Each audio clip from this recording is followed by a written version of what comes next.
أما بعد فأعوذ بالله من الشيطان الرجيم بسم الله الرحمن الرحيم وقال ربكم ادعوني أستجب لكم إن الذين يستكبرون عن عبادتي سيدخلون جهنم داخرين. وقال النبي صلى الله عليه وسلم الدعاء مخ العبادة. قرآن مجید کی ایک آیت تلاوت کی ہے، اللہ تعالیٰ سے دعا ہے اللہ تعالیٰ صحیح طرح سے بات کہنے کی، سننے کی، سمجھنے کی اور عمل کی توفیق عطا فرمائے۔ آواز گونج رہی ہے، میرا خیال ہے صاف آواز آ نہیں رہی ہے، صحیح آ رہی ہے بالکل؟ ماشاءاللہ۔ ایک تو لوگ اس طرح بیٹھے ہوئے، ایک وہاں، تو ایسے دائیں بائیں میں دیکھتا کیسے رہوں گا۔ سامنے بیٹھے ہوتے ہیں نا تو آسان ہوتا ہے بات کرنا۔ میں نے جو قرآن مجید کی آیت پڑھی ہے وَقَالَ رَبُّكُمُ ادْعُونِي أَسْتَجِبْ لَكُمْ، اللہ تعالیٰ قرآن مجید میں کہتے ہیں مجھے پکارو میں تمہاری پکار کا جواب دوں گا۔ دنیا میں جتنے بھی مذاہب ہیں ان سب میں خدا کو پکارنے کا تصور موجود ہے۔ جتنی بھی دنیا میں عبادت گاہیں ہیں، جس مذہب کے بھی گڑھے ہوئے معبود ہو یا حقیقی معبود ہو، ہر مذہب میں دعا ہے۔ بس بیٹھ جا بھی ہے پیر۔ ہر مذہب میں دعا، پکار جسے کہا جاتا ہے۔ ہندو لوگ جو مندروں میں جاتے ہیں اپنی مرادیں پوری کروانے کے لیے، عیسائی لوگ جو چرچوں میں جاتے ہیں، آواز ہی صحیح نہیں آ رہی تو کل ڈاکٹر ذاکر نائک کا پرسوں بیان تھا نا، پورا بیان اس پر تھا کہ داعی کو ضرورت ہوتی ہے صحیح مائک کی، اس پہ پیسہ خرچ کیا کرو۔ تو اب آواز اتنی گونج رہی ہے، مجھے ہی میری آواز سمجھ میں نہیں آ رہی ہے۔ یہ خوشی کو ختم کرو میرے بھائی۔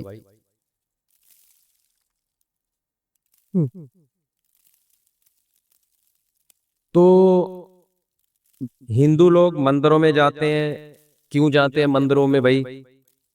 وہ سمجھتے ہیں کہ ہم یہاں جا کے بھگوان سے مانگیں گے تو بھگوان ہماری مراد کو پورا کرے گا۔ عیسائی لوگ چرچ میں جاتے ہیں، بھائی یہاں ہماری مرادیں پوری ہوں گی۔ اچھا، جو لوگ خدا کو نہیں مانتے وہ کہیں بھی نہیں جاتے، وہ کہتے ہیں ہماری حاجتیں پوری کرنا معاذ اللہ خدا کا کام نہیں ہے، بلکہ یہ دنیا دار الاسباب ہے۔ آپ کی کوئی حاجت ہے تو آپ بجائے خدا سے، اللہ سے، بھگوان سے، عیسیٰ ابن مریم سے، کسی سے مانگنے کے بجائے سیدھا سیدھا آپ لاجک اختیار کریں، اسباب اختیار کریں، آپ کا کام ہو جائے گا۔ اس کے لیے دعا مانگنا، پکارنا، خدا کو پکارنا، اس کی بالکل بھی ضرورت نہیں ہے۔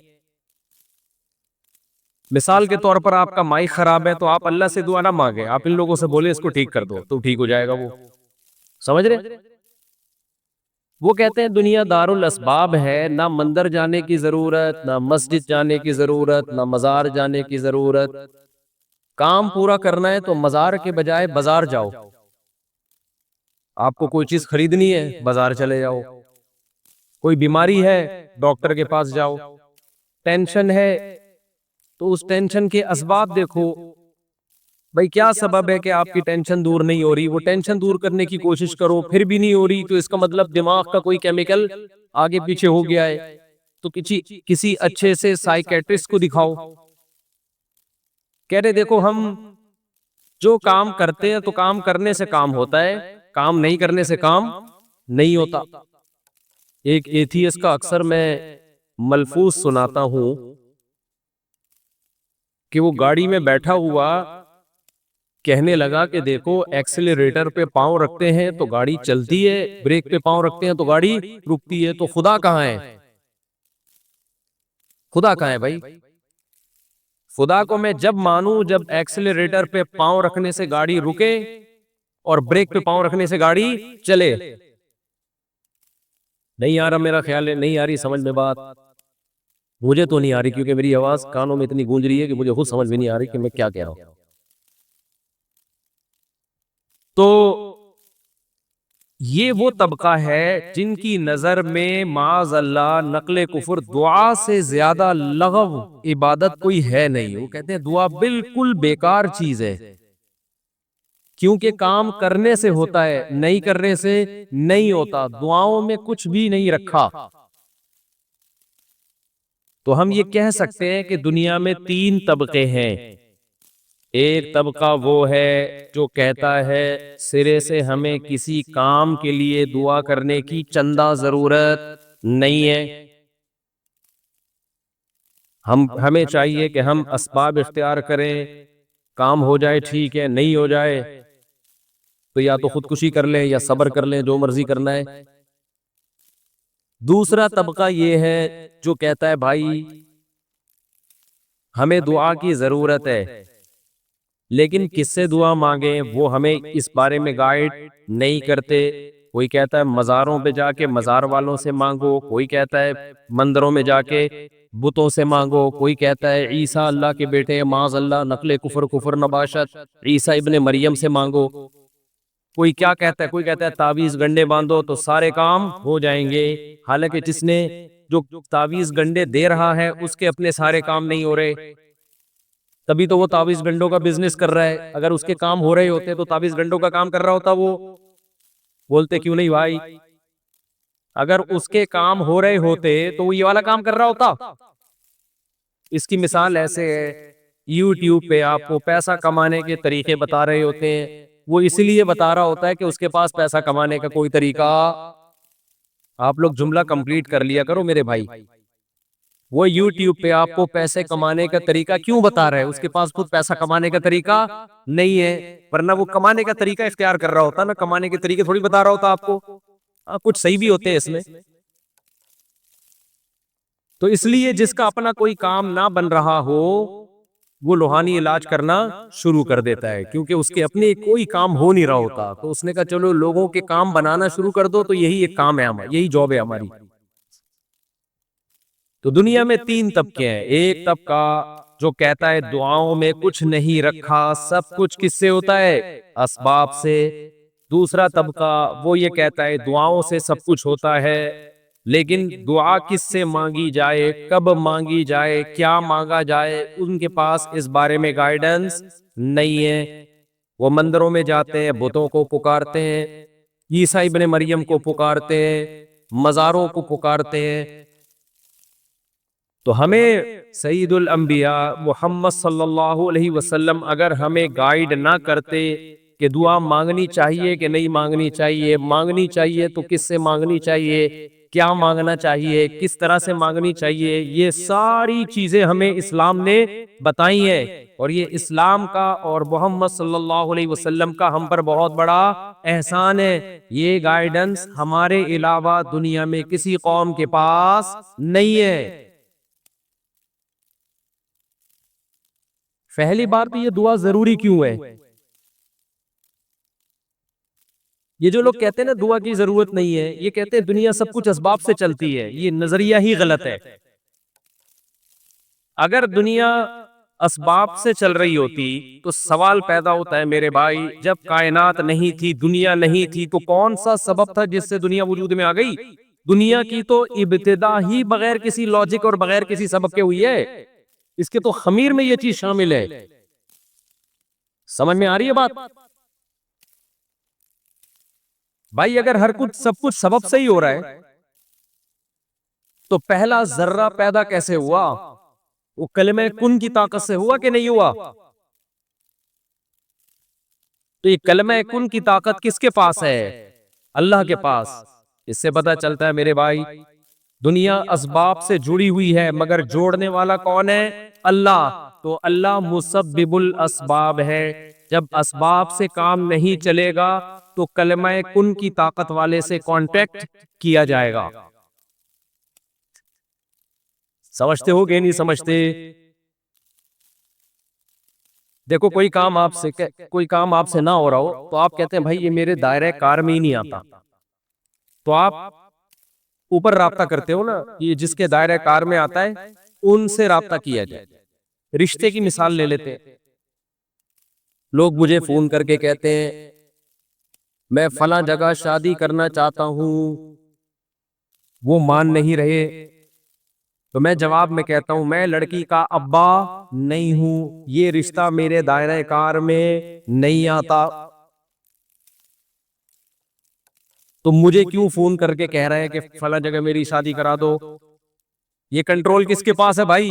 جہاں تو کرنا چاہتا ہے اس کے ابا کے پاس ہے۔ تو بھائی ہم نے دنیا میں یہ سیکھا ہے، دنیا میں تجربوں سے ایک چیز حاصل کی ہے کہ اختیارات جس کے پاس ہوتے ہیں کام بنانے کے لیے رابطہ اس سے کیا جاتا ہے۔ لوگ مجھ سے کہتے ہیں مفتی صاحب میری توند نکل رہی ہے، پیٹ کم کرنے کا طریقہ بتا دیں۔ میں ان سے کیا کہتا ہوں میرے بھائی، میں توند کی برائی جو اسلام میں ہے وہ تو بتا سکتا ہوں، توند کم کرنے کا طریقہ میرے پاس نہیں ہے۔ کس کے پاس ہے؟ ڈاکٹروں کے پاس ہے۔ یہ اختیارات میرے پاس نہیں ہے۔ تو ہر شخص اپنے دائرہ اختیار میں رہ کے بات کرتا ہے کہ نہیں کرتا؟ تو اسباب سے کام دنیا میں ہوتے ہیں، یہ ایک گراؤنڈ ریئلٹی ہے، لیکن جہاں اسباب فیل ہو جائیں، اسباب کی دنیا میں انسان مایوس ہو جائے، تو رابطہ کس سے کیا جائے گا؟ اس ذات سے جو کسی کام کے کرنے میں کسی لاجک اور سبب کی محتاج نہیں ہے۔ اور وہ کون سی ذات ہے؟ اللہ کی ذات۔ اب جو اللہ کے منکرین ہیں وہ یہ کہتے ہیں دنیا میں سب کچھ سبب سے ہوتا ہے، لہذا اللہ سے کانٹیکٹ کرنے کی ضرورت نہیں ہے۔ ہم کہتے ہیں اگر دنیا میں سب کچھ سبب سے ہوتا ہے تو یہ کائنات بغیر سبب کے پیدا کیسے ہو گئی؟ وہ تو پیدا ہی بغیر سبب کے ہوئی ہے۔ اس کا مطلب کوئی ایسی ذات ہے جو کچھ کرنے میں سبب کی محتاج بولو نہیں ہے۔ اتنی بڑی حقیقت، اس سے بڑی کوئی گراؤنڈ ریئلٹی ہے؟ لوگ کہتے نہیں یہ مولانا لوگ گراؤنڈ ریئلٹی کو سامنے رکھ کے فیصلے نہیں کرتے، ادھر ادھر کی پھینکتے رہتے ہیں۔ ارے میرے بھائی اس سے بڑی کوئی گراؤنڈ ریئلٹی نہیں ہے، زمینی حقیقت نہیں ہے، اس کا یونیورسل ٹروتھ نہیں ہے کہ یہ کائنات کلمہ کن کی طاقت سے پیدا ہوئی ہے۔ کچھ نہیں تھا تو پیدا کر دیا اللہ نے، ورنہ خود سے کیسے ہو گئی؟ سب سے بڑا جو یونیورسل ٹروتھ ہے وہ یہ ہے کہ ایک ایسی ذات ہے جو کچھ کرنے میں کسی سبب کی محتاج نہیں ہے، اس کے پاس کلمہ کن کی طاقت ہے۔ تو کتنی بڑی حماقت اور بے وقوفی ہے کہ آپ کے پاس ایک ایسی ذات موجود ہو جو کلمہ کن سے پوری کائنات کو سیکنڈوں میں پیدا کر سکتی ہو۔ آپ کے پاس ایک ایسی ذات ہو جو کچھ کرنے میں کسی سبب کی محتاج نہ ہو، اور آپ کا کام جب اٹک جائے تو آپ اس ذات کو چھوڑ کر صرف اور صرف اسباب کے پیچھے لگ جاؤ۔ تو یہ بہت بڑی حماقت اور بے وقوفی ہے یا نہیں ہے؟ بہت بڑی حماقت ہے بھائی۔ آپ کے پاس ایک ایسی ذات موجود ہے جو کچھ کرنے میں کسی سبب کی محتاج نہیں ہے۔ دوسری بات، دعا کی ضرورت ہمیں اس لیے بھی ہے کہ انسان جب اسباب سے مایوس ہو جاتا ہے تو مجھے ایک بات بتاؤ، مایوسی سے ڈپریشن ختم ہوتی ہے یا بڑھتی ہے؟ بولتے کیوں نہیں؟ مایوسی سے ڈپریشن ختم نہیں ہوتی بلکہ بڑھتی ہے۔ تو اس کا مطلب ہر وہ کام، اچھا، اور ڈپریشن اچھی چیز ہے یا بری چیز ہے؟ دنیا میں کوئی ایسا ڈاکٹر آپ نے دیکھا جو کہے کہ بھائی میں آپ کو ایک ایسی ٹیبلٹ دوں گا جس سے آپ کی ڈپریشن بڑھے گی اور آپ صحت مند ہو جائیں گے؟ کوئی دیکھا آپ نے ایسا ڈاکٹر؟ اگر ایسا ڈاکٹر ہے تو اس کو خود علاج کی ضرورت ہے۔ آپ کہیں گے بھائی پہلے آپ 2 گولیاں آپ کھائیں آپ، تاکہ آپ کی اوپر کی سیٹنگ سیٹ ہو۔ تو دنیا میں ایک اصول ہے کہ ڈپریشن اچھی چیز نہیں ہے، تو ظاہر ہے جو چیز ڈپریشن کو ختم کرنے والی ہوگی وہ بھی اچھی ہوگی۔ کیا خیال ہے بھائی؟ بیماری اچھی چیز نہیں ہے تو جو بیماری کو ختم کرنے والی چیز ہوگی وہ بری ہوگی کہ اچھی ہوگی؟ وہ اچھی ہوگی. تو ڈپریشن ختم ہو نہیں سکتی جب تک مسبب الاسباب پہ نظر نہ ہو. کیونکہ اگر آپ اسباب کے گرد گھومتے رہو گے تو بہت سارے اسباب ایسے ہیں جن کو جو نقصان کے سبب ہیں، اور وہ سبب کو دور کرنا آپ کے اختیار میں نہیں ہوتا. دیکھو کتنے لوگ مجھے بتاتے ہیں کہ ہم پیسہ کمانے کی کوشش کر رہے ہیں، آ ہی نہیں رہا. ہر طرح سے تجربہ کر کے دیکھ لیا، پیسہ نہیں آ رہا، ڈپریشن میں جا رہے ہیں. کہتے سارے کاروبار کر کے دیکھ لیے، ساری ملازمتیں کر کے دیکھ لی، پھر بھی نہیں آ رہا. اسباب سارے فیل ہو گئے. تو اگر اسباب میں اس کو خوش کرنے کی صلاحیت ہوتی، ڈپریشن دور کرنے کی صلاحیت ہوتی، تو ایسے لوگ جن کے سارے اسباب فیل ہو گئے وہ کبھی خوش رہ سکتے ہیں؟ بولتے کیوں نہیں؟ ناممکن ہے میرے بھائی. تو میرے بھائی دعا کی ضرورت ہمیں اس لیے بھی ہے کہ ہمیں یہ یقین ہونا چاہیے کہ کوئی ایسی ذات ہے جو کچھ کرنے کے لیے کسی سبب کی محتاج نہیں ہے. دیکھو حضرت مریم کتنی ٹینشن میں تھی جب اللہ نے ان کو بغیر شوہر کے بیٹا دے دیا. سخت ٹینشن میں تھی کہ نہیں تھی؟ یا لیتنی مت قبل ھذا وکنت نسیا منسیا. جب بیٹا پیدا ہوا ہے تو پریشان ہوئی کہ اس بیٹے کو میں پبلک کے سامنے، بنی اسرائیل کے سامنے کیسے لے کے جاؤں گی؟ لوگ کیا کہیں گے؟ اے کنواری مریم، اے پاک دامن مریم، یہ تو نے کیا کیا؟ میں لوگوں کو کیسے ایکسپلین کروں گی کہ یہ حلال بیٹا ہے، یہ معاذ اللہ ولد الزنا نہیں ہے؟ کس قدر ٹینشن ہوئی حضرت مریم کو. اللہ نے یہ ٹینشن اسباب کے ذریعے دور کی ہے یا بغیر سبب کے دور کی ہے؟ بغیر سبب کے. اللہ نے حضرت عیسیٰ علیہ السلام کو ماں کی گود میں زبان دی. جب وہ بچے کو لے کر گئی ہے تو دودھ پیتا بچہ بنی اسرائیل کو کہہ رہا ہے کہ میری ماں بدکار نہیں ہے. انی عبد اللہ، میں اللہ کا بندہ ہوں. آتانی الکتاب، عام انسانوں کی طرح نہیں بلکہ مجھے انجیل ملے گی. آتانی الکتاب وجعلنی نبیا، اور میں پیغمبر بنوں گا. اللہ نے مجھے کیا بنایا ہے؟ پیغمبر بنایا ہے. وجعلنی مبارکن، اللہ نے مجھے برکت والا بنایا. اینما کنت، میں دنیا میں جہاں بھی جاؤں گا.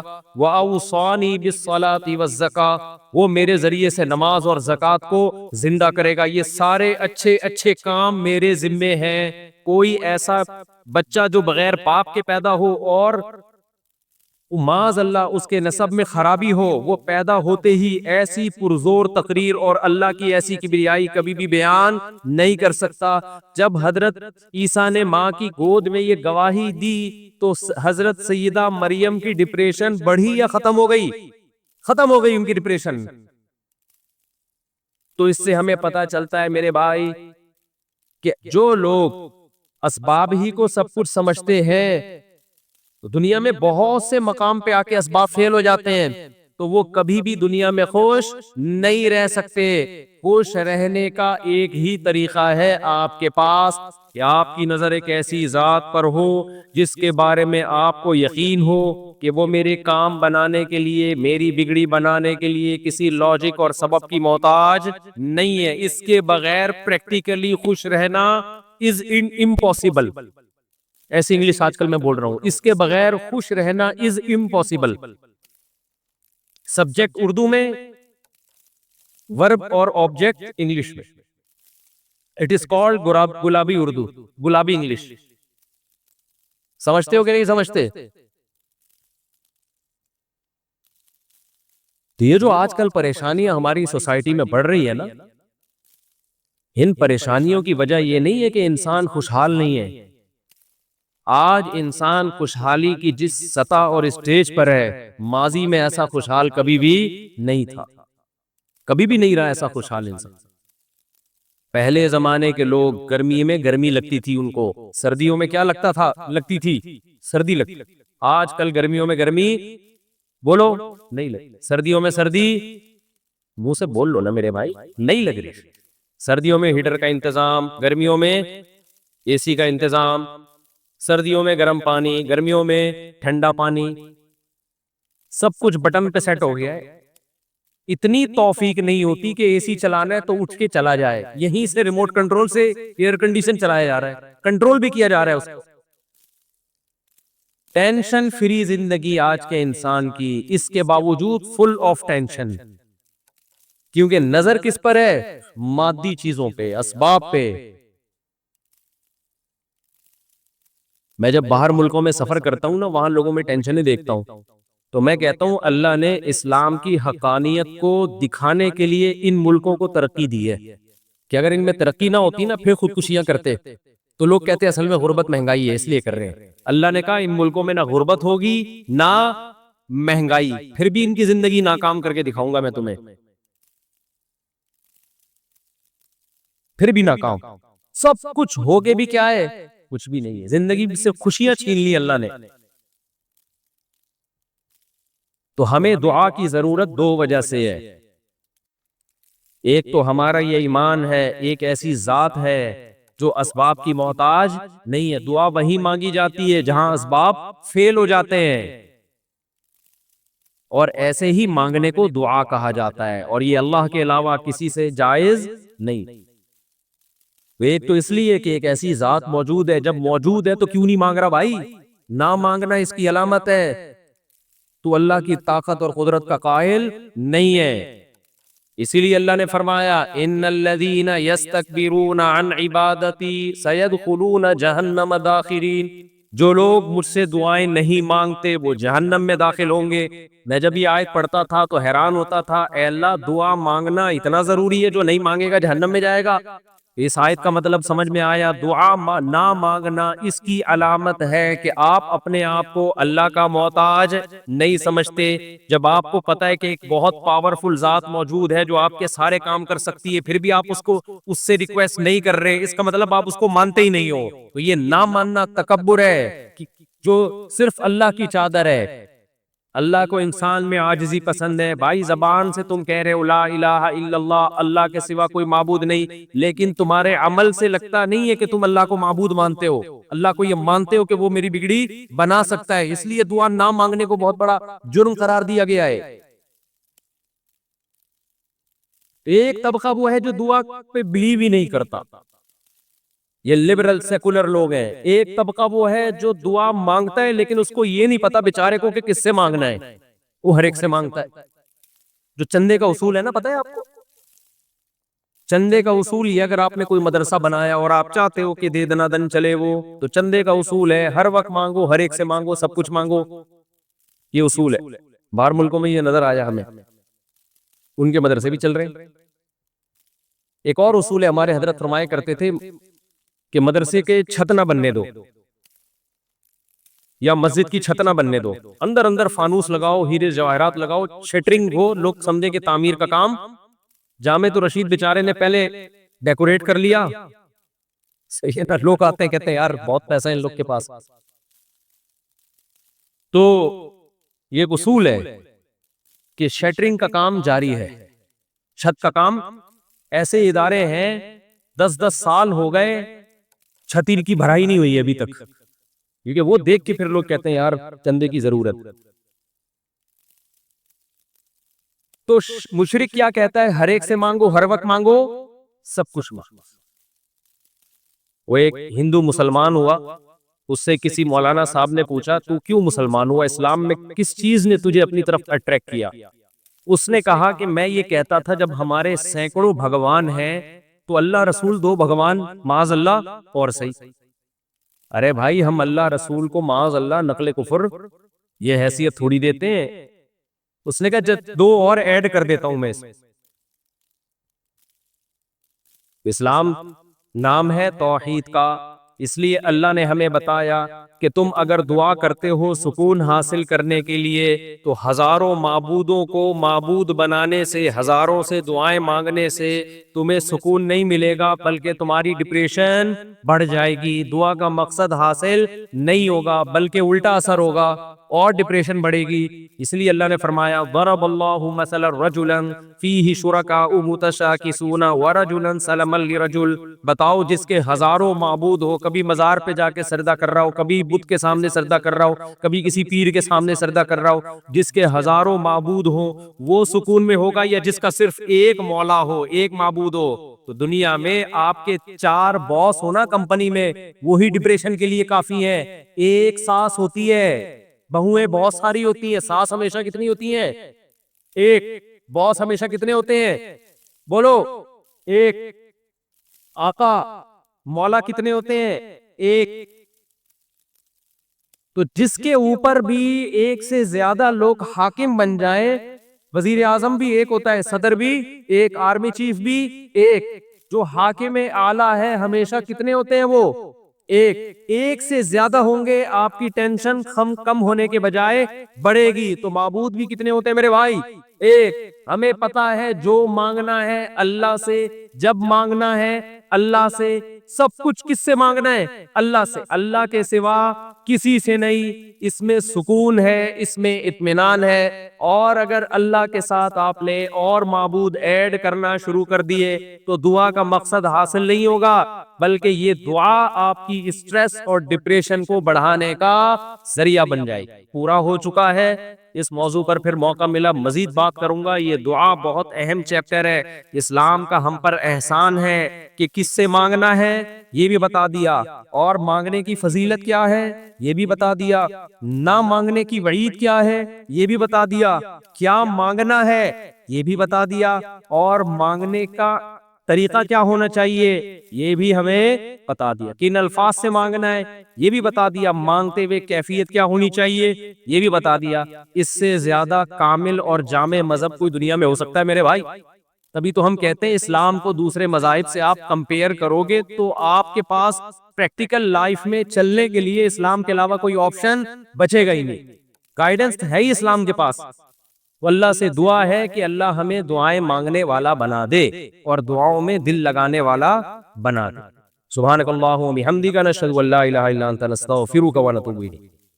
کراٹے میں ایک دوسرے کے سامنے جھکنے کا حکم. جس طرح کراٹے شروع ہونے سے پہلے یہ طے ہے کہ ایک دوسرے کے سامنے جھکتے ہیں, کیا اس طرح شرعاً جھکنا ٹھیک ہے یا نہیں؟ اسامہ وحید سیالکوٹ سے. ٹھیک نہیں ہے. آپ اگر کسی کراٹے سینٹر میں ایڈمیشن لیتے ہیں تو آپ وہاں کی مینجمنٹ کو بتائیں, ریکویسٹ کریں کہ بھائی ہم جو ہے کیا نام ہے, ہمارے مذہب میں یہ جائز نہیں ہے, آپ پلیز ہمیں پرمیشن دیں, ہم نہیں جھکیں گے, ٹھیک ہے نا. کوئی اور خدمت ہم سے لے لیں, جھاڑو لگوا لیں آپ کراٹے سینٹر کی ہم سے, ٹھیک ہے نا, برتن دھلوا لیں, کچھ بھی کر لیں گے.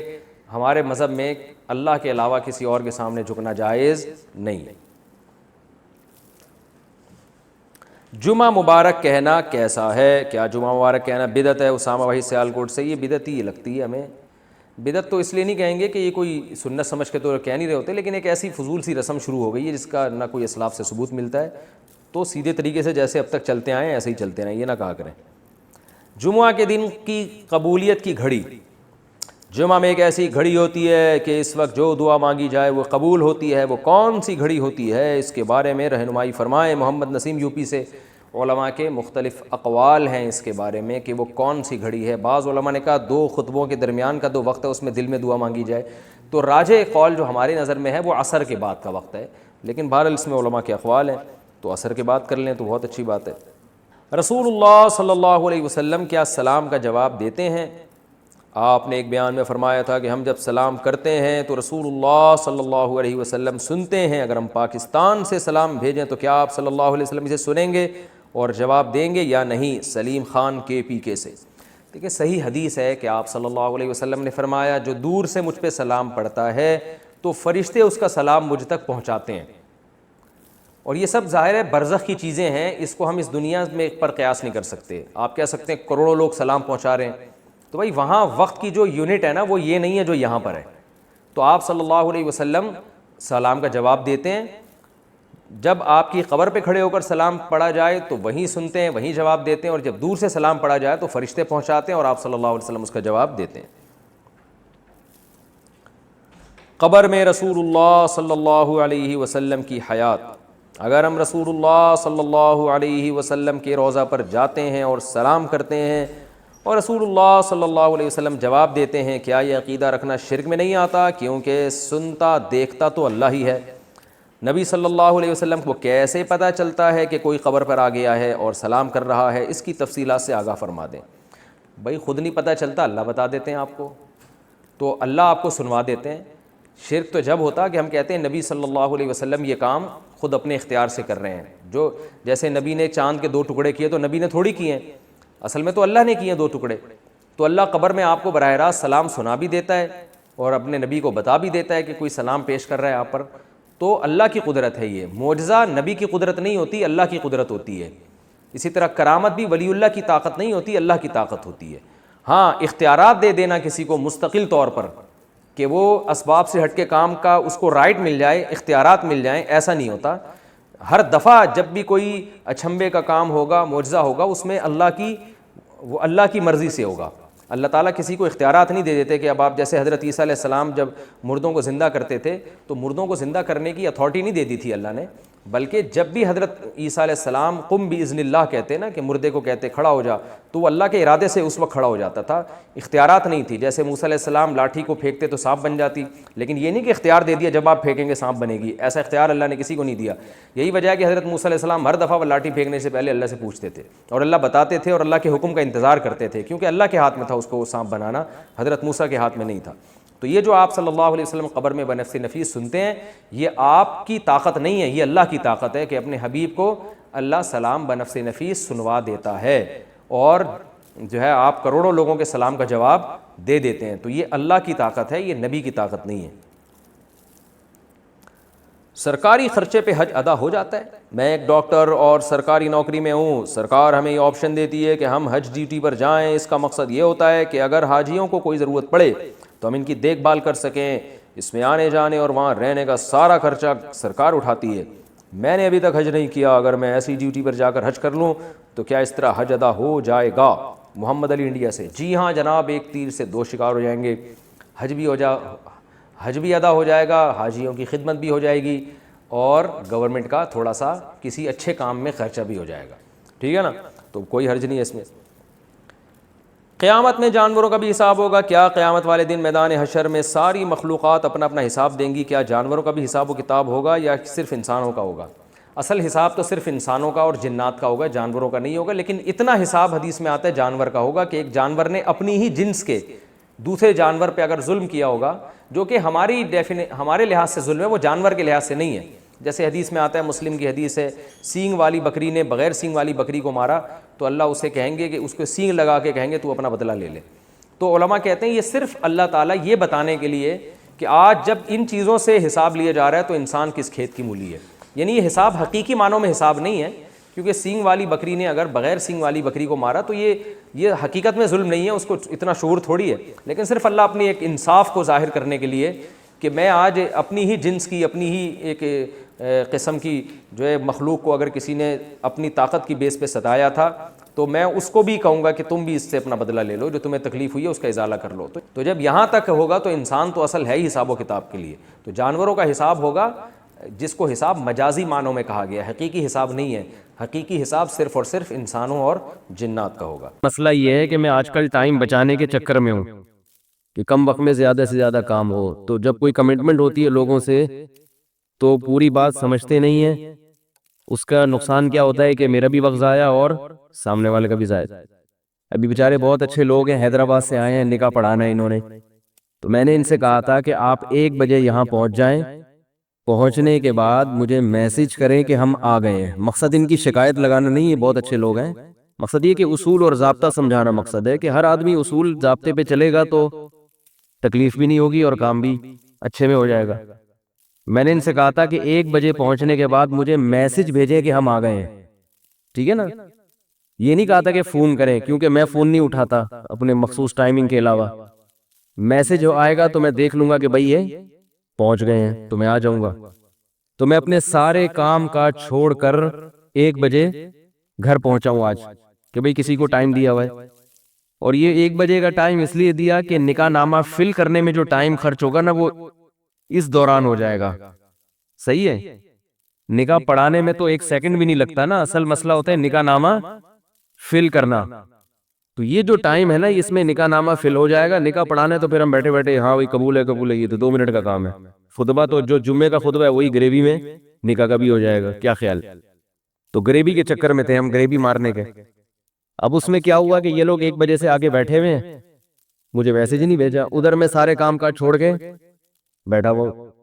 مجھے بھی دماغ اب کھلنے لگا کہ یار میں وہ آئے کیوں نہیں, کیونکہ یہ ٹائم تو ان کو دے دیا نا, تو اب میرا بھی ٹائم ویسٹ ہو رہا ہے اور یہ ادھر نیچے آ کے بیٹھ کے انتظار کر رہے ہیں. سمجھ رہے ہیں بات کو؟ اب جب میں نیچے آیا ہوں تو کہہ رہے ہم تو آپ کا کافی دیر سے انتظار کر رہے ہیں, اور میں ان سے کہہ رہا ہوں کہ میں اوپر بیٹھ کے آپ کا کافی دیر سے انتظار کر رہا ہوں. تو یہ ان کی بات نہیں ہے, یہ اصول اور ضابطے کی بات ہے کہ ہم من حیث القوم بدنظمی کا شکار ہیں. من حیث القوم یعنی سبھی ہے, میں بھی ایسا ہی ہوں, اس میں سب ایسے ہیں. اس چیز کو درست کرنے کی ضرورت ہے. سمجھ رہے ہو کہ نہیں سمجھ رہے بھائی جو بات جس نے کہی ہے اس کا خیال کرنا چاہیے انسان کو, تاکہ نہ میرا ٹائم ویسٹ ہو اور نہ آپ کا ٹائم ویسٹ. اب میں نے ان کے ذمہ لگایا ہے کہ اب یہ نکاح نامہ خود فل کریں گے, تاکہ ہم جو بیان کے دوران جو ہمارا ٹائم ہے نا وہ بیان میں ہی مصروف رہے, اور یہ نکاح نامہ خود بیٹھ کے فل کرے, تاکہ ہمارا جو ٹائم ادھر لگایا یہ وہ سمجھ رہے ہو بات کو. یہ بھی بیان کا حصہ ہے, کوئی بیان سے اضافی بات نہیں ہے. ہمارے حضرت مفتی رشید احمد صاحب رحمہ اللہ تعالیٰ کے پاس ایک شخص پنجاب سے آیا, اتنا لمبا سفر کر کے حضرت کے پاس پہنچ گئے. اور کیوں آئے ہو؟ فرمایا میں تعویذ لینے آیا ہوں. تعویذ اگر کچھ شرائط ہے اس کی ان کے ساتھ ہو تو جائز ہے اس کا استعمال. حضرت نے فرمایا کہ آپ پنجاب سے آئے ہو, پہلی بات یہ کہ آپ نے مجھ سے ٹائم لیا تھا, اتنی دور سے آپ سفر کر کے آئے ہیں. دوسری بات یہ کہ تعویذ تو TCS کے ذریعے بھی پہنچ سکتا ہے, صرف تعویذ لینے کے لیے اتنی دور سے آپ سفر کر کے کراچی پہنچے ہو. حضرت کو اتنا غصہ آیا, وہ تو بڑے تھے, انہوں نے فرمایا نہیں دوں گا, واپس جاؤ. آئی بات سمجھ؟ تو فرمایا ایک دفعہ ان کو سزا ملے گی, پھر یہ واپس جائیں گے, آئندہ ایسی حماقت, اپنا بھی ٹائم بچائیں گے. اور فرمایا واپس جاؤ, وہاں سے اب دوبارہ خط لکھو. خطوط کا سسٹم تھا حضرت کے ہاں, تو اب آپ کو جو ہے نا وہ وہیں سے بھیج دے. یا تو مقصد آنے کا زیارت کرنا ہو نا, کسی کو دیکھنا مقصد ہے, تو اس کے لیے پھر یہ کہ بھئی صرف دیکھنے آ رہا ہوں, زیارت کرنے آ رہا ہوں. تو اس کے لیے حضرت ان کو جو ٹائم دیا کرتے تھے وہ ایسا ٹائم ہوتا تھا جس میں حضرت علماء کی مجلس میں آ کے بیٹھتے تھے. جو جس نے زیارت کرنی تھی ان کو ٹائم دے دیتے کہ یہ ٹائم ہے, اس میں دیکھ کے چلے جاؤ. سمجھ رہے ہیں؟ اس کا حضرت کو فائدہ یہ ہوتا تھا. فرماتا ہوں جو زیارت کے لیے آتے ہیں نا وہ سب سے سستے میں چھوٹ جاتے ہیں. بھائی آگے بیٹھ گئے, زیارت کر لی تو ٹھیک ہے نا, بس صحیح ہو گئی. تو جب ایک انسان اصول سے اور ضابطوں کے ساتھ چلنے کی کوشش کرتا ہے, 100% تو کوئی بھی نہیں چل سکتا, تو اس میں الجھنیں کم ہوتی ہیں. اسی وجہ سے میں نے دعوتوں میں جانا بالکل چھوڑ دیا ہے, قسم اٹھانا رہ گئی ہے بس. کیونکہ بہت دفعہ کا تجربہ ہے کہ جو ٹائم دیا جاتا ہے اس کی کبھی بھی پابندی نہیں ہوتی, ناممکن ہے. قسمیں اٹھوا لو قرآن پہ ہاتھ رکھ کے, بھئی 8:15 بجے کھانا شروع ہو جائے گا, لیکن وہ 8:15 کا مطلب کیا ہوتا ہے؟ اگر ایسا ہوتا نا کہ 8:15 کا مطلب 8:45 ہوتا, تو ہمیں کوئی ٹائم دیتا 8:15 تو ہم کہتے چلو 8:45 تک تو ہو ہی جائے گا, تو ہم 8:45 پہ پہنچتے. ہوتا نہ 8:45 پہ ہے, نہ کوئی پتہ ہی نہیں ہوتا کب ہوگا اور کیا ہوگا. سمجھ رہے ہیں بات کو؟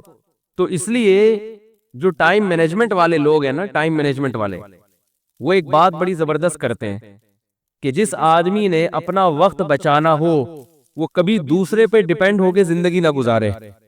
بہت مشکل ہے سمجھانا بات. یہ بیان شروع ہو گیا ہے, بیان جو ہے وہ شروع ہو گیا ہے. آپ سمجھا بیان شروع کریں گے, ہو گیا بیان. تو کبھی بھی دوسرے پر آپ کی ٹائمنگ کا جو ہے نا مدار نہیں ہونا چاہیے. مثال کے طور پر آپ نے کہیں پہنچنا ہے, ناشتہ کون بناتا ہے گھر میں؟ بول لو بھائی, بیگم. اب آپ نے کسی کو ٹائم دیا ہے صبح 8 بجے کا, بیگم نے اٹھ کے ناشتہ بنا کے آپ کو پیش کرنا ہے. اگر بیگم یہ چیزیں سمجھتی ہے تو ٹھیک ٹائم پہ آپ کے سامنے ناشتہ پیش کر دے.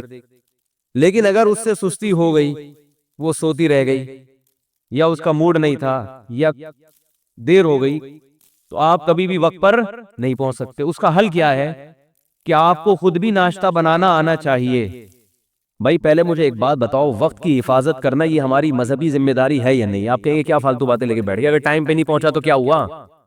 آپ ذہن میں سوچ رہے ہوں گے بھائی اگر کسی کو 8 بجے کا ٹائم دیا اور نہیں پہنچے تو کیا ہو گیا, اس سے قیامت آ گئی, 10 بجے پہنچ جائیں گے. ہم بھی تو گھنٹوں گھنٹوں دوسروں کا انتظار کرتے ہیں. اب وہ اگر 2 گھنٹے ہمارے انتظار میں بیٹھ گیا تو کیا ہو گیا؟ تو بھائی یہ ایک سوچ ہی غلط ہے.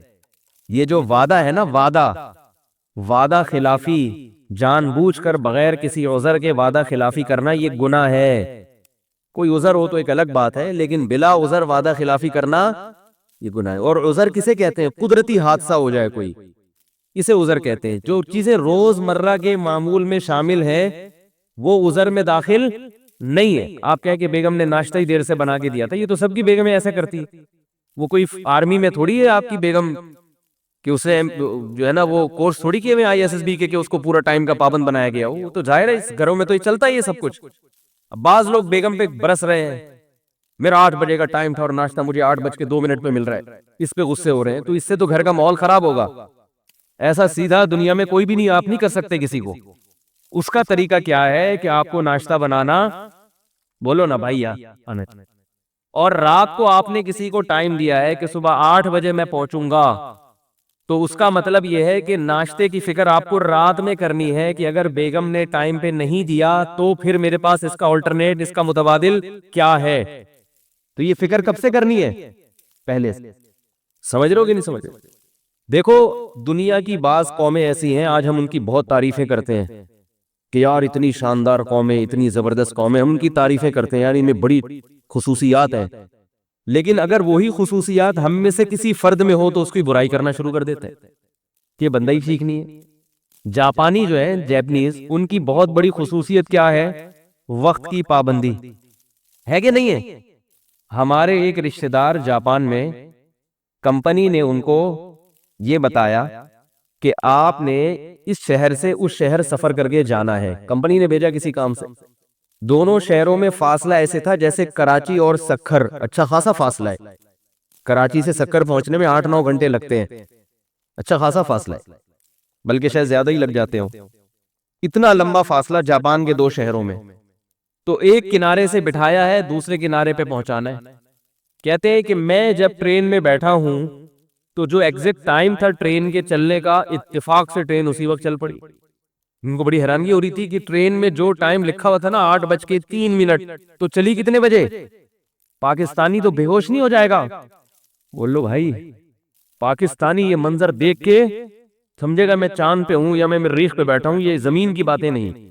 کہہ رہے اس سے زیادہ عجیب بات یہ تھی کہ لکھا ہوا تھا کہ، مثال دے رہا ہوں میں، کہ ٹرین 8 یعنی کوئی بھی ٹائم تھا جو مجھے ابھی یاد نہیں ہے، مثلا 4:11 پہ پہنچے گی. 9 منٹ نہیں، 10 منٹ نہیں، کتنے؟ 11 منٹ پہ فلاں اسٹیشن پہ ہوگی. یعنی سکھر جیسے آپ فرض کر لیں، اتنا فاصلہ تھا. کہہ رہے 11 منٹ پہ، 4:11 پہ آپ کی ونڈو کے سامنے ایک بندہ آپ کے نام کی سلپ لے کے، آپ کے نام کی جو وہ تختی لے کے کھڑا ہوا ہوگا آپ کی اس ونڈو کے ساتھ. یعنی ٹرین کا ڈبہ بھی متعین تھا کہ 4:11 پہ یہ ڈبہ پلیٹ فارم کے اس مقام پہ ہوگا. تو وہ بندہ پہلے سے کھڑا ہوا ہے کہ 4:11 پہ اس نام کا آدمی ونڈو میں بالکل میرے سامنے ہوگا. آپ سمجھ رہے ہیں کہ شاید میں غلط قسم کی باتیں کر رہا ہوں آپ کے سامنے. بھائی ہم نے تو جو سنا آپ کو بتا دیا. اب وہ چھوڑوں ہو تو ایک الگ بات ہے، اگلا ہی چھوڑ رہا ہو پھر ہماری ذمہ داری نہیں. لیکن ایک آدمی چھوڑتا ہے، 2 چھوڑتے ہیں، ساری قوم تو چھوڑو نہیں ہو سکتی نا.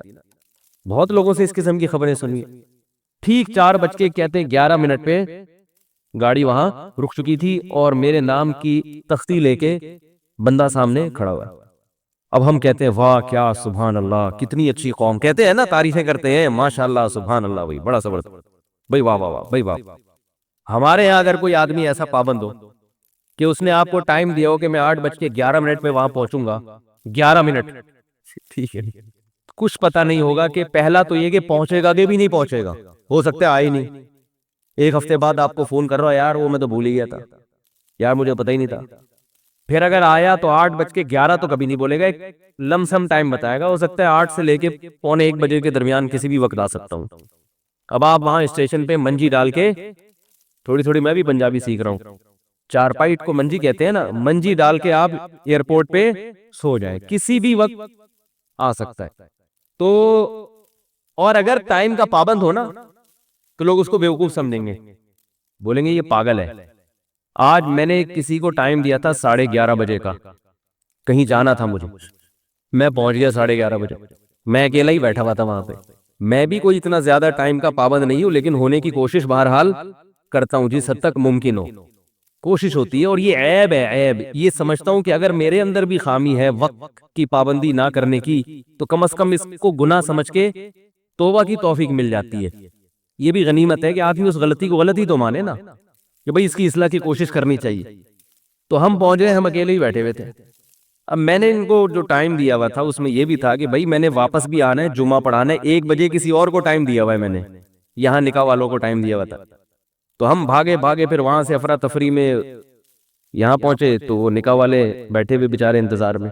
اب ان کی کیا ہمیں فضائل مزید سناؤ، ٹھیک ہے. اب ان کو ہم نے کام پہ لگا دیا، نکاح نامہ فل کرو. یہ میرا کام تھا مگر اب یہ ان کا کام ہوگا. میں خود ہی کون سا کرتا ہوں، میں بھی کسی اور سے ہی کرواتا ہوں. ٹائم بچا نا، جو کام کوئی اور کر سکتا ہے وہ میں بیٹھ کے کیوں کروں بھائی. 50 روپے پکڑا دو اس کو، یار فل کر لے. میں جو نکاح پڑھاتا ہوں نا، لوگ سمجھتے ہیں میں فل کرتا ہوں، میں 100 روپے پکڑا کے کسی سے فل کرواتا ہوں. اس لیے کہ میں کہتا ہوں کہ جتنا ٹائم نکاح نامہ فل کرنے میں لگے گا وہ 100 روپے سے زیادہ قیمتی ہے. کیا خیال ہے بھائی؟ اس ٹائم میں ہم کوئی اور کام کر لیں. تو 100 روپے میں ہمارے حضرت مفتی رشید احمد صاحب رحمہ اللہ کے پاس ایک کیس آیا. اس زمانے میں 50,000 روپے کی رقم بہت بڑی رقم ہوتی تھی. 2 پارٹیوں کا پھڈا تھا 50,000 کا. دونوں نے ایک دوسرے کے خلاف دعویٰ کیا تھا. ایک کا کہنا تھا کہ اس کے میرے ذمے 50,000 ہے، اس کا کہنا تھا کہ اس کے میرے ذمے. دونوں پارٹیاں آئیں، حضرت کو حکم بنایا، ثالث بنایا. حضرت ان کے پاس بیٹھے. حضرت کو اندازہ ہو گیا کہ کیس بہت لمبا ہے، اس میں ٹائم بہت لگے گا. اور دوسری طرف حضرت ثالث بن بھی چکے تھے. اب جب آپ کسی کے درمیان ثالثی کا کام کرنا شروع کر دیں اور درمیان میں کہیں میرے پاس ٹائم نہیں ہے، تو یہ بد اخلاقی کی بات ہے نا. بھائی ٹائم نہیں تھا تو آپ نے ثالث بنے کیوں، حکم بنے کیوں، اب لٹکا کے کیوں چھوڑ رہے ہیں ہمیں. تو اب فیصلہ بھی کرنا تھا ان کو، اور حضرت سمجھتے تھے کہ جلدی میں فیصلہ ہو نہیں سکتا. تو حضرت نے اس کا حل یہ سوچا، فرمایا کہ آپ دونوں کو میں 50، یعنی اس نے اس سے 50,000 روپے لینے ہیں نا، تو فرمایا کہ آپ اس سے نہ لیں، میں آپ کو اپنی جیب سے 50,000 دے دیتا ہوں. بہت مشکل ہے میرا خیال ہے. میں آپ کو اپنی جیب سے 50,000 روپے دے دیتا ہوں اور یہ پھڈا ختم. اس نے کہا کیوں بھائی؟ حضرت نے فرمایا اصل میں میرا جتنا ٹائم لگے گا نا اس کیس کو نمٹانے میں، وہ وقت میری نظر میں 50,000 سے زیادہ قیمتی ہے. سمجھ رہے ہو کہ یہ وہ بہت بڑے لوگ تھے، کہیں میرے بارے میں خوش فہمی میں نہ رہے کہ میں کوئی کیس آئے گا تو 50,000 روپے دے دوں گا آپ کو. ٹھیک ہے نا، 100 روپے اور 50,000 میں فرق. نکاح نامہ جو ہے نا وہ 100 روپے سے زیادہ میں ریٹ نہیں بڑھاتا بل کروانے کے. تو میں جو ہے وہ حضرت نے کیا کہا کہ 50,000 روپے مجھ سے لے لیں اور جائے. اللہ لگا ہمارا بھی ٹائم نے بھی بہت سارے کام کرنے، آپ بھی جاؤ اسی کو زندگی گزارو. تو ایسا تھا کہ وہ جو بڑے علماء ہوتے ہیں نا، وہ اپنے اوقات کو اتنا زیادہ قیمتی سمجھتے ہیں. ہم تو ویسے نہیں ہیں، لیکن بہرحال جو بڑے حضرات ہیں ان کے اوقات بہت زیادہ قیمتی ہوتے ہیں. اور وہ اتنے بڑے بنتے ہی اس لیے ہیں کہ انہوں نے شروع سے ہی اپنے اوقات کی قدر کو پہچانا ہوتا ہے.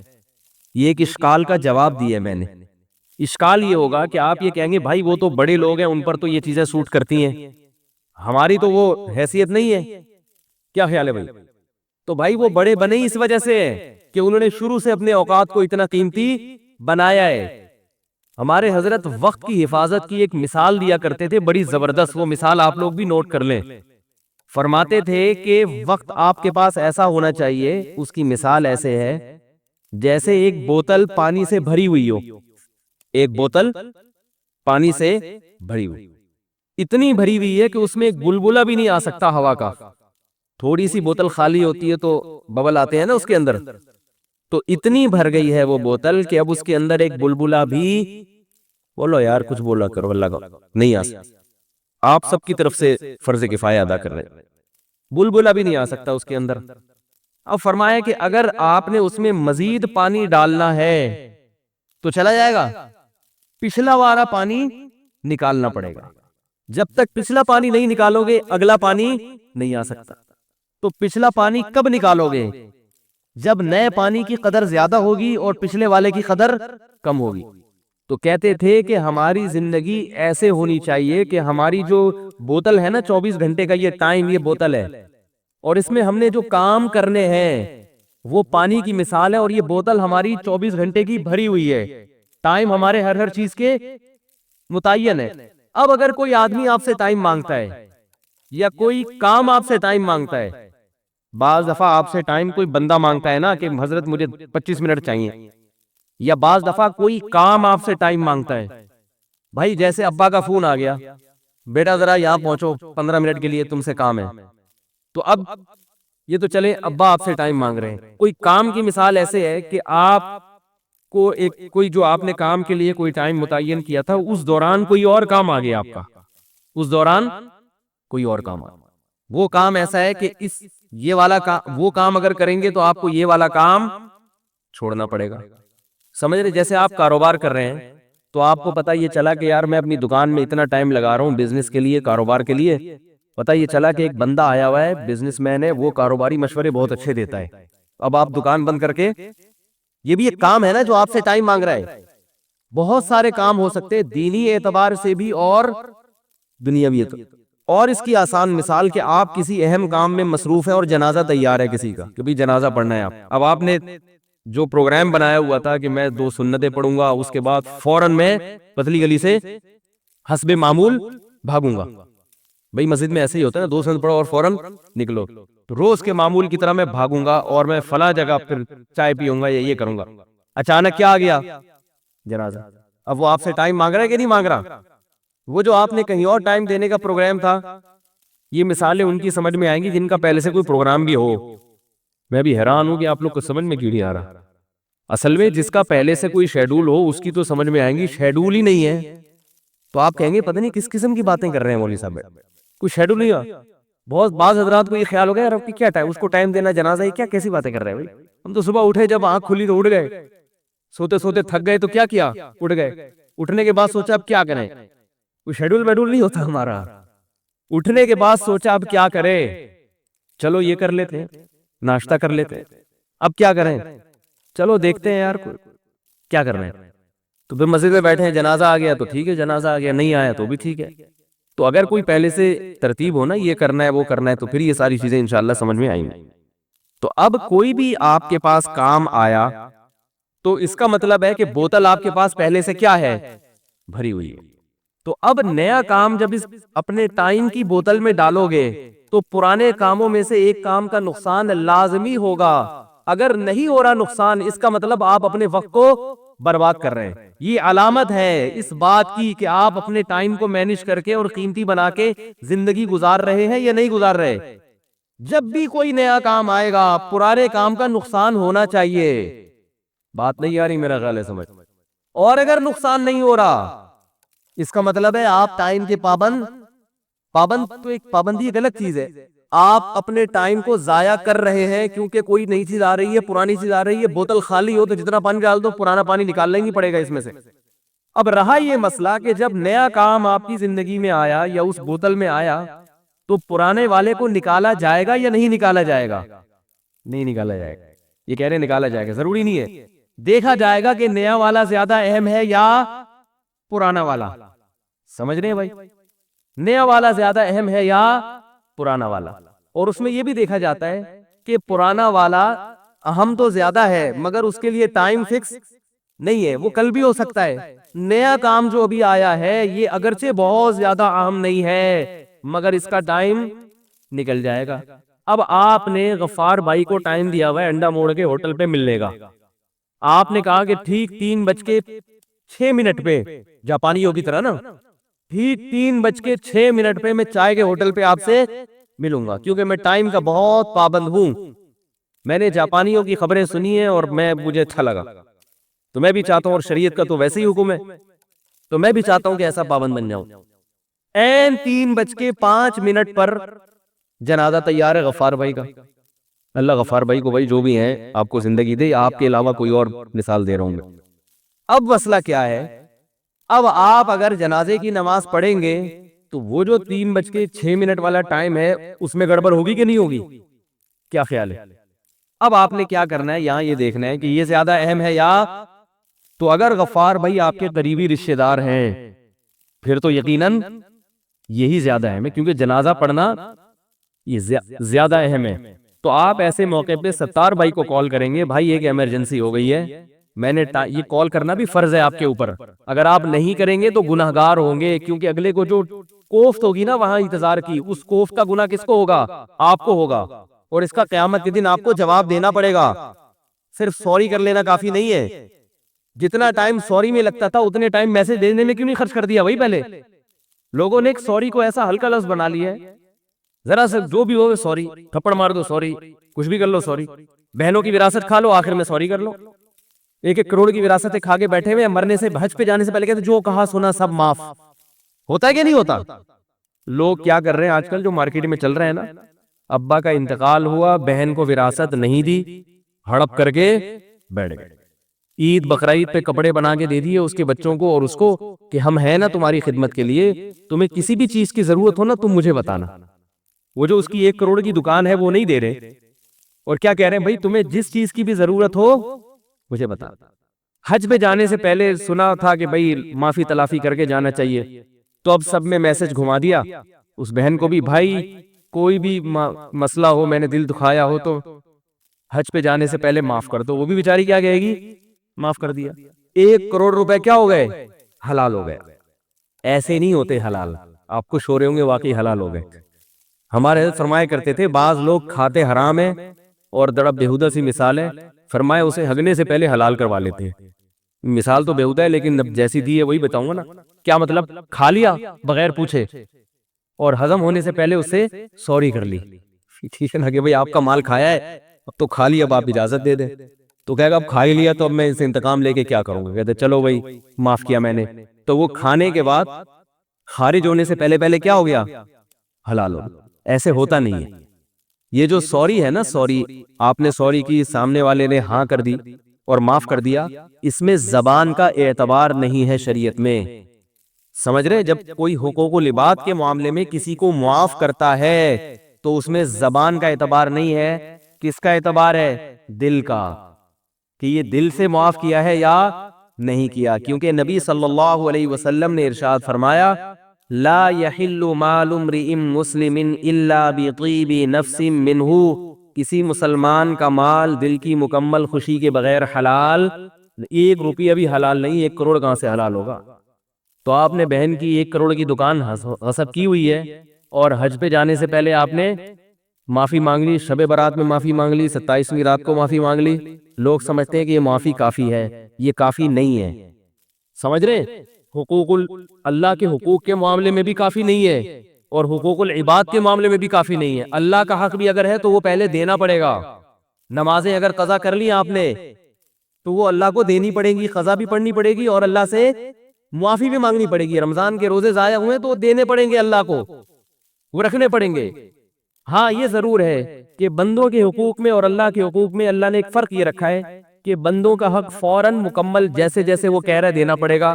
اللہ نے اللہ کے حق کے بارے میں کیا ہے کہ نمازیں 10-20 سال کی ہیں تو 1 دن میں پڑھنا ضروری نہیں ہے، 10 سال کی نمازیں 10 سال پہ ڈیوائیڈ کر دے اسے، سمجھ رہے کہ نہیں؟ کیوں نہیں سمجھ رہے بھائی؟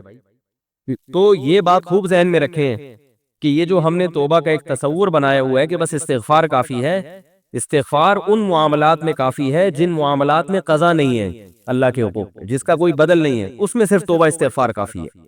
لیکن وہ توبہ استغفار بھی دل کی گہرائیوں سے ہو، ندامت ہو، پچھلے پر ندامت ہو، ایسا نہ ہو کہ چلو پچھلا تو کر لیا، وہ تو مزے اڑا لیے نا، اب آئندہ کے لیے توبہ، پچھلے پر ندامت ہو، غلط کیا میں نے، اے اللہ جو ماضی میں بھی کیا ہے غلط کیا ہے میں نے، یہ احساس ہونا چاہیے انسان کو، آئندہ نہ کرنے کا پکا عزم ہونا چاہیے۔ تو میں یہ عرض کر رہا تھا کہ آپ نے 3:06 کا ٹائم دیا کسی کو اور کیا آ گیا اس دوران؟ جنازہ آ گیا۔ یا رشتہ دار کا جنازہ تو نہیں ہے لیکن جنازہ ایسی جگہ ہے کہ آپ وہاں خود موجود ہیں، تو علماء کہتے ہیں اگر جنازہ موجود ہو تو پھر آپ پہ پڑھنا وہ فرض ہو جاتا ہے، پھر وہاں سے آپ بھاگ نہیں سکتے، یا تو کوئی بہت ہی ایمرجنسی ہو تو ایک الگ بات ہے، تو پھر وہاں جنازہ اب جیسے مسجد میں اعلان ہو گیا بھی نماز کے بعد جنازہ ہے، اب آپ بلا وجہ کوئی خدا نخواستہ کوئی ایسی ایمرجنسی نہیں ہے تو یہ بھی ایک مسلمان کے ساتھ بے رخی کی بات، تو ایسے موقع پر آپ کی کیا ذمہ داری ہے؟ آپ اس کو فون کر کے بتائیں گے کہ بھائی ایک ایمرجنسی ہو گئی ہے، ایک جنازہ ہو گیا ہے، میں جنازہ پڑھ کے آ رہا ہوں، تو 3:05 کے بدائے 3:16 کے اندر اندر پہنچ جاؤں گا میں۔ اب آپ سوال پیدا ہوتا ہے یہ اشاریہ نظام جنازے میں کیسے چلے گا؟ آپ کو کیا پتا امام صاحب کتنے منٹ کی نماز پڑھائیں؟ تو بھائی جتنے منٹ کی نمازیں ہوتی ہیں اس میں 2-4 منٹ اضافی ایڈ کر لیں، کیا خیال ہے؟ تراویح اتنی تو نہیں پڑھائیں گے نا وہ، 2 منٹ کی ہو جائے گی، زیادہ 5 منٹ کی، بہت زیادہ 5 منٹ کی ہو جائے گی. تو آپ نے جو غفار بھائی بیٹھے ہوئے انڈا موڑ پہ آپ کا انتظار کر رہے ہیں، ان کو آپ نے 2-4 منٹ اضافی رکھ کے بتانے ہیں تاکہ آپ جلدی پہنچ جائیں تو وہ خوشی سے مر